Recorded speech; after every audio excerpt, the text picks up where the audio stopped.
talk about insight as a medieval historian. Yeah. I mean, historian training shape your view now. It gives you a much broader perspective on the current and future developments.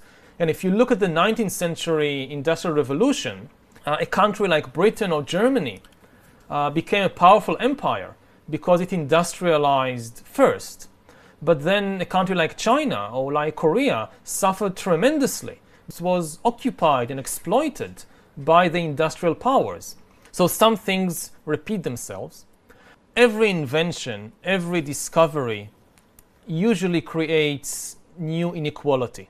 As a historian, I can raise a warning that it's very unlikely that the new powers of artificial intelligence will be shared equally between all the countries in the world. It's much more likely that some countries will lead this new revolution. They will be able to dominate and conquer and exploit all the others in an even more extreme way. So some things repeat themselves, but other things are really different. I would say that maybe the most important difference is that in the past, almost all the inventions and discoveries, they gave people control of the world outside. We learned how to control the other animals, the forests, the rivers, but we never gained much power over the world inside us. And this is the big change that will happen in the 21st century.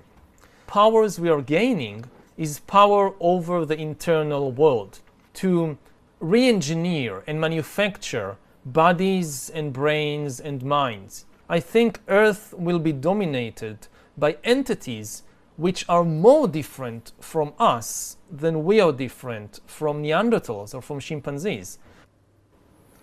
Do you feel that maybe sometimes you underestimated the human spirit? I mean, from late 19th century, maybe from Freud, they tried to explore your psychology. And also Virginia Woolf said the human spirit changed totally. But really changed?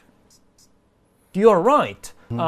We know very little about the mind and about the spirit or the psychology of humans. It won't prevent us from gaining immense manipulative powers over ourselves. And this is one of the dangers.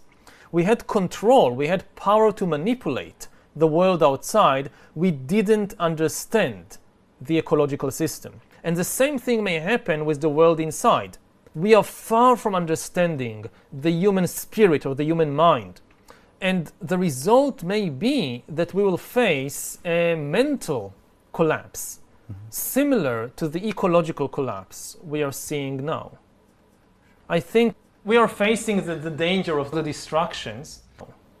Maybe human spirit is much more adaptive than we think and we imagine. It is very adaptive. That's certainly true. And we see it here that we still have the Stone Age bodies and Stone Age brains, and here we are flying in airplanes and living in big cities and so forth. So we have an amazing ability to adapt. But what we see is a process of domestication of humans. We adapt the abilities that the economic system needs from us, the political system needs from us, but we neglect many other potential abilities that are deteriorating. This is what happened to the other domesticated animals. We created cows that produce enormous amounts of milk, but otherwise they are far less capable than wild cattle. Now, what the economic system needs from us is to constantly connect to the communication system. And all the new technologies, what they are doing is drawing us out of our body, disconnecting us from our senses, from our body, and connecting us instead to cyberspace. If you don't feel at home in your body, you will never feel at home in the world. My impression is that the number one cause for the feeling of alienation and stress which has huge economic advantages, but the mental price is very, very big. For hundreds of millions of people all around the world, 我觉得我很不喜欢那种简化历史的那种方式，简化所有的事情，把它变成几个 point。但更让我沮丧的是，这太庞杂了，我也不知道怎么反驳它，很沮丧。相对于矛盾复杂的精神世界，赫拉利更相信可以统计的数据。他本人就像一台精密且强大的信息处理机。他还试图颠覆长久以来的人文信念。他受到了热烈的追捧，尤其是在中国。他其实尊重了古代人类发展过程中的作用。他的观点不就是说，进入工业社会之后，宗教这个故事已经讲不下去了，才出现了人文主义嘛，对吧？在未来讲是说，人文主义也讲不下去了，也就是人类需要新的故事来把自己的存在说圆了嘛。14年出版之后，什么日开始意识到这个书卖的真是很好了？如果我现在在这说，当然我就认为它能卖，我就想好了，这都是吹牛的，事后马后炮，对吧？一开始推他的人并不是说历史学界的人，一开始推他的人，您猜都猜不到，是创投圈。我这个好像印象里，创投圈的广泛推荐，几乎就是无人不谈嘛。所以其实一本历史书被那么多的能赚钱的人或者正在赚大钱的人推荐，那么不挣钱的人、挣小钱的人肯定得趋之若鹜啊，说这里面一定藏着什么秘密呢？那实际上什么意思呢？我觉得这个赫拉利的人类简史通过一些似是而非的线索，用这个故事来强调了人类的协作能力，虚构能力，共同想象力是这个人类统治这个星球的一个基本的一个大逻辑嘛。他谈的这个事儿，在过去企业界就一直有这个东西，在企业内部应该被叫做为企业文化和愿景，对吧？就这两件事嘛，对吧？但是书买回去看的人这么多，在线知识付费打开率只有15%，其实图书打开率更低，书的完阅率其实可能不到2%，但是它就是因为我有了，并且我知道大概是什么意思，在饭桌上或者在某些场合可以聊一聊，大家在这里面找到了身份的认同，就是说我们是这一类人，我们关心我们怎么去塑造我们这个企业的共同想象力和虚构能力，我们的企业的愿景是什么样子的，然后所有人都在一起用某种似是而非的暗号在对接，说碰一下说我们是这一波人啊，没错，对，确认过眼神，我们是一波的哈，而且你创造了一种新的模式，对，这些企业家创业者明明都不读书，然后都喜欢讲宏大的历史，都上来就人类开始演化，对，讲就是用一种似是而非的知识把他们都笼罩在一起，他们也自我感觉很良好，对，实际上是对于未来的这种窥探欲望太强烈了，都希望弯道超车，希望赢在起跑线，凡事预则立，不预则破啊，就是大概这意思。我再给您回溯一下啊，它不仅仅是这本书上表现出来中国人对于未来学的热情，从上个世纪80年代这个70年代吧，莱兹比特的大趋势就比美国卖得好，然后尼格罗庞蒂的这个数字化生存，然后到 KK 的失控，哪一本书都是啊。因为突然在一本书里面挤下了他认为的所有的知识，寻找一个单一结果、单一答案的方式。对于赫拉利的这种热捧，其实都是这种力量在驱使，他就有点求神问佛的那个意思。就是我告诉你是什么，这是你的答案，他不强调批判性的思维。对，批判性的思维是不够的。我突然想起他是为什么让我不舒服？他某种意义上看起来很庞杂，但他其实提供了一套有点封闭的历史观的。对，它不是因为历史本身是开放的嘛，因为我相信历史是开放性。对。但是开放性对于很多人来讲是太难以接受了，这个事情太麻烦了。对，一个封闭性的线对它是很重要的，对很多人。用哈利的观点来说，我比较认同的就是技术的高速发展，它解决了很多。就所谓的那个无用之人的基本需求，也就是就像那个超级玩家嘛，对，就可以沉迷在那个世界里面，在那个世界里面，对，它满足了一大部分的需求，在你的世界里面可以定义，你可以玩各种游戏，然后你在里面你说了算，其实现在已经差不多发生了，对，它已经发生了，在那个巨大的这个技术推动的这个浪潮下，那一批人就变成了无用之人，他只是负责消费的，他也不创造。而且超级人变得更强了，然后技术的赋权和赋能让那些人变得更强。赫拉利这个事情这种暗合是契合了他这种东西。倘若你对于未来学的谱系有所了解，你会发现奈斯比特的所有预言之前都有人做出阐述，但奈斯比特的判断更绝对，语言更通俗。他知道如何将杂乱无章的信息拼接在一起，创造一些朗朗上口的新词汇，然后用动情的不容置疑的口吻大声讲出来。他传递的不是思想，而是概念。他不鼓励你展开独立思考，而是要让你有原来如此的顿悟。As a historian, most of the insights you gain by looking at how things changed in the past. But then once you understand the mechanism of change, you can use this understanding to try and say something about the future. How do you evaluate your own visionary capability? I hope they are good. I think history is really the study of change. Yeah. Historians, their speciality is to study how things change in the world. I mean, it's so funny or very paradoxical. You're trained as a historian, but people ask you like you are a prophet about future. So how do you think about it? Now, of course, and I try to clarify it, but people don't always want to listen. I try to clarify it that I'm not a prophet. I'm not making predictions. Nobody knows what the world would be like in 30 or 50 years. It's impossible. Now, many people read your books because they want to survive in the future. Yes. It's become a new social Darwinism. So how do you react to it? I mean, they are reading. Well, you know, purpose. this is one of the problems of writing books and being an author, that you have no control of the way in which people read your books. Yeah. And I see in many cases, like I write a passage in an ironic tone. For me, it's obvious that this is irony. And I think everybody who reads it will understand. I don't mean it seriously. It's just an irony. They didn't get it. And they don't get it. I mean, they read it in a completely flat and serious way. And they understand exactly the opposite of what I intended. So when you were on the stage, you talk about this. So you feel strong alienated from the reality? So it sometimes happens with some people, and you just have to accept that. I mean, there is no way to write something that people will always understand. You think about, I don't know, say the Bible. So you have Jesus coming and telling his disciples, if somebody slaps you on the cheek, turn the other cheek. And you should have only love for all people.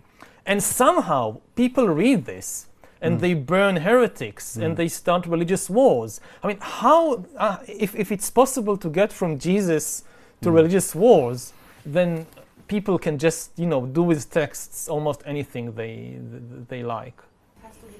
Okay. I mean, again, I don't try to predict the future. I try to point out different possibilities, and I hope that, like Huxley, I'm offering an interesting visions. Yeah. Okay. Do you mind people call you guru? I don't like it, but I have no control over them. Okay. Hope to see you in Israel. Maybe we are maybe planning to go there to see you there, Israel. Yeah. Thank you. It was a very interesting. It's not the usual questions. Yeah, we should talk more. I mean, next time. Okay. Take care. You too.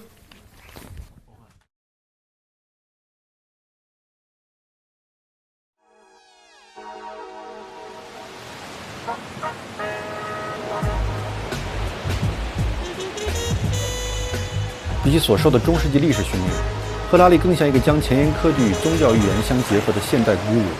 想要理解他的学说与精神世界，最好来到他生长的地方。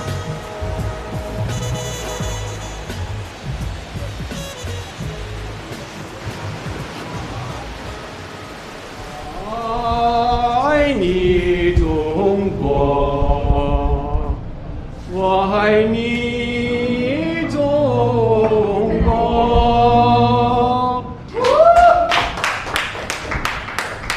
哇，好动人呐！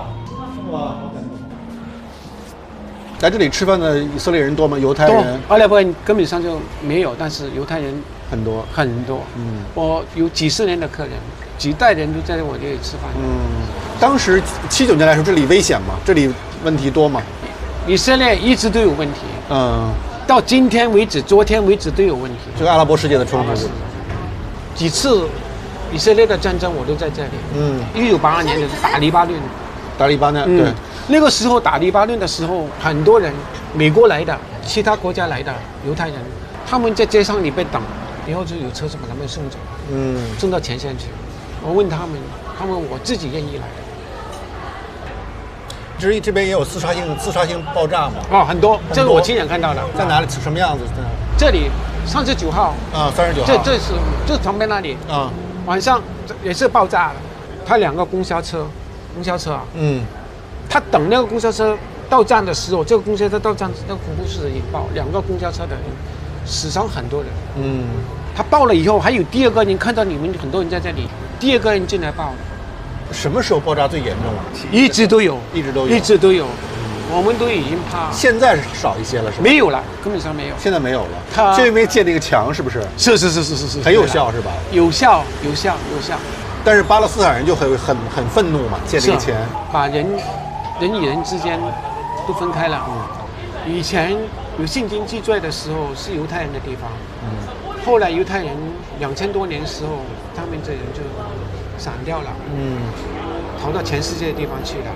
以后阿拉伯人进来这里，生活了1000多年，他们也是当这里是他们的一辈子，他们的家，所以我觉得应该有和平的一点，大家就应该互相体谅一下，大家互相残杀都不是一个好的解决方法。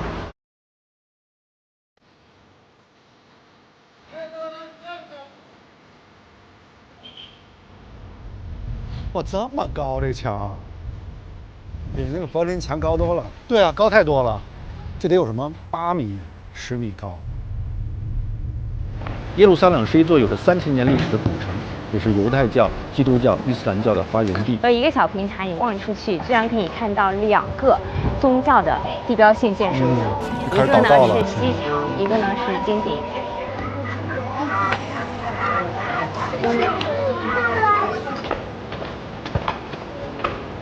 与耶路撒冷相距1小时车程的特拉维夫，却是一座引领世界科技的现代都市。我相约赫拉利在这儿再次见面，我很好奇，如此复杂的环境对他的影响是什么。Hi, see you again. Hello. Hi, see you again.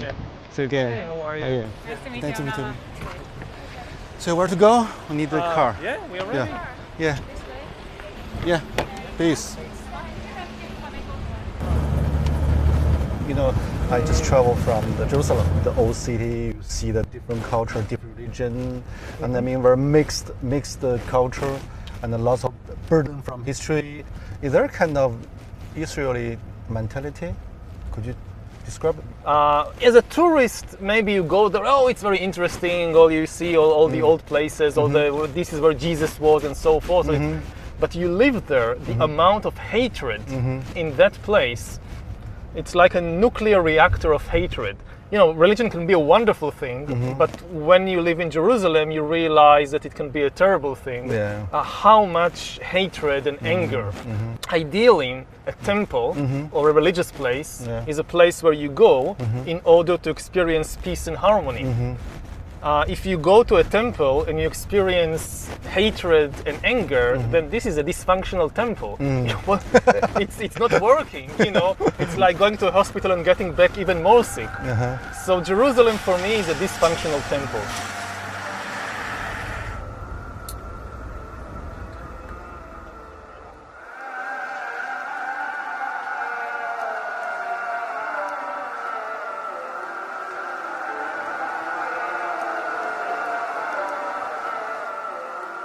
How this kind of things shape your mind, shape your...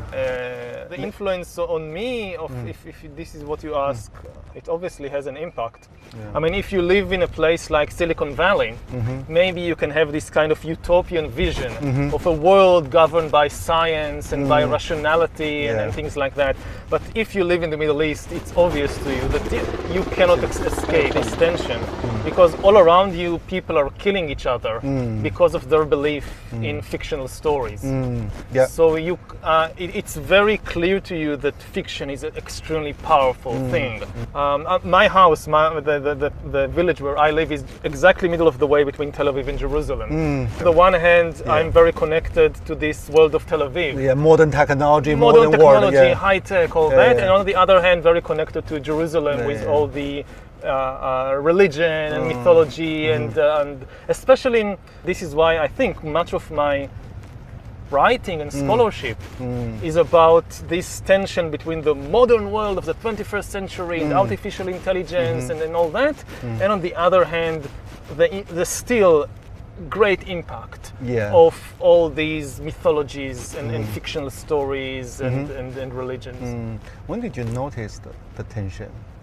When did you notice the hatred of religions and I think only when I left Israel and I went to do my PhD in Oxford, then I realized how much tension there is in the place where, when you're born into it, you think, well, this is how the world is. And only when you go out, you realize, no, this is not thinking about your yeah.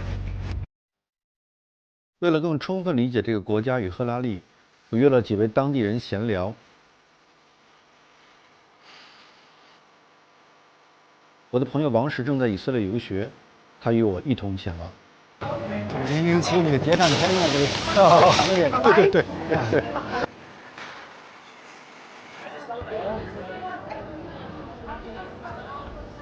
第一位是阿拉伯律师。Nice to meet you. How do you think about the Jewish people? I mean, the Jewish comeback. You take the city, they become the new authority. Is understanding or for you not? For me, I don't have a problem with the religion about the Jews.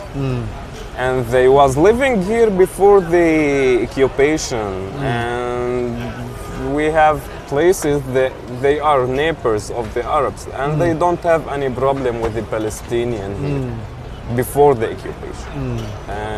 When they kick them out from Europe and receive them, and later they are get of this country. But after, it's became the problem. When I talk with the Israelis, most of the people, they have this stereotype. We really feel that. When they talking with me, are you a real Arab? Yeah, I am Arab. Are you born here? Yes, I am born here. Here, the thing that it's helped me to live here in Jerusalem, it's how I look. According to the stereotype of the Israelis, I'm not look like the local people. The local people have to be dark skinned, not handsome person. And also my accent is good in Hebrew. You speak Hebrew? Yeah, of course, because I'm a lawyer. And in a good accent. So what's your nationality? Nationality, I don't have any nationality of any country. It's just residency. If I pass something, if I travel more than 3 or 7 years out of Israel, so they can get the ID, my ID. It's mean they can kick me out anytime. Like that we live. Do you have any solution? Actually, I don't see any solution. I am born here and I love this country. I will not pass to anywhere.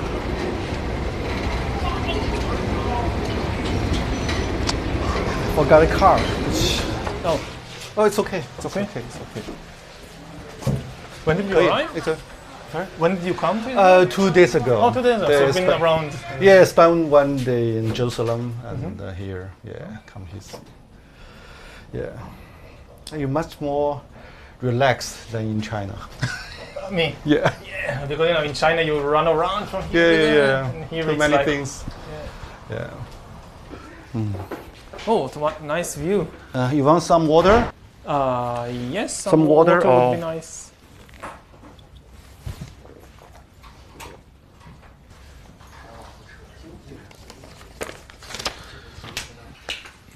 Tell me more about your self-searching in Oxford, your life, your thinking, your mentality, how the change happened.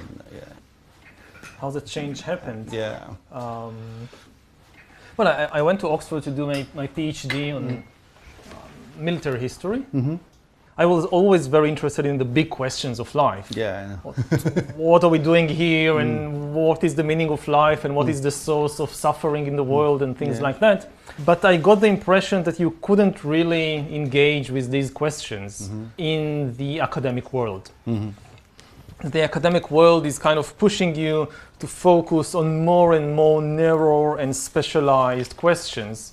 On a parallel track, I'm personally very engaged and interested in these big philosophical questions. Big tension for you. Yeah. When I got my tenure at the university, I felt that, okay, now I'm kind of secure. Now they can't do anything to me. I'm some terrible crime, like you murder the dean or something, they can't touch you. Yeah.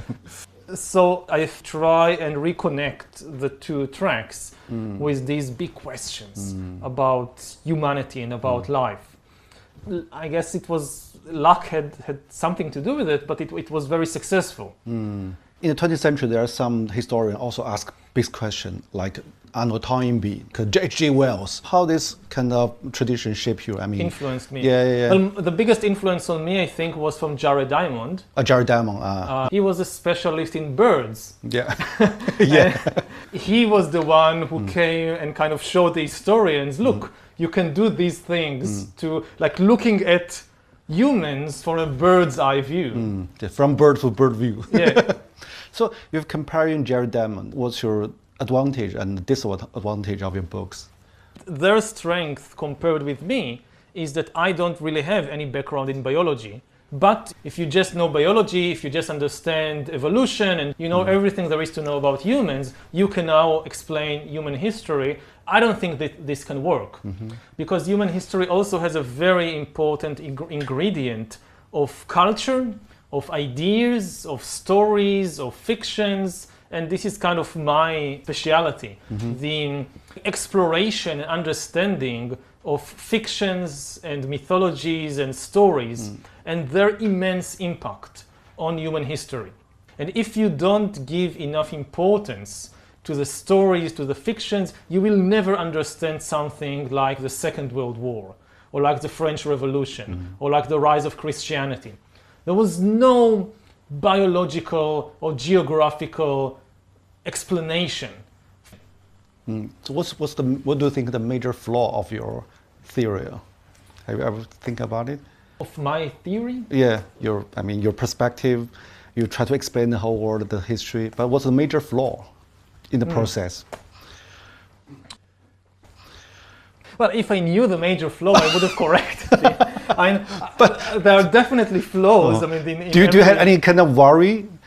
Maybe I speak so much about the change, the process, but actually I don't understand very well. Do you have any kind of concern? There are many areas. Because your tongue in the books is so confident. So, yes. Yeah. There are many areas that I talk about and I have no first-hand experience. I just rely on what the experts in the field say and I believe them. And I have no ability to kind of verify for myself that what I'm saying is true. I just believe them. So it's only second-hand knowledge. I read articles and books about artificial intelligence and what are the principles behind the program, behind the machine learning. So I trust that they are right. I hope that they are not kind of, making this colossal mistake and leading the entire world after them.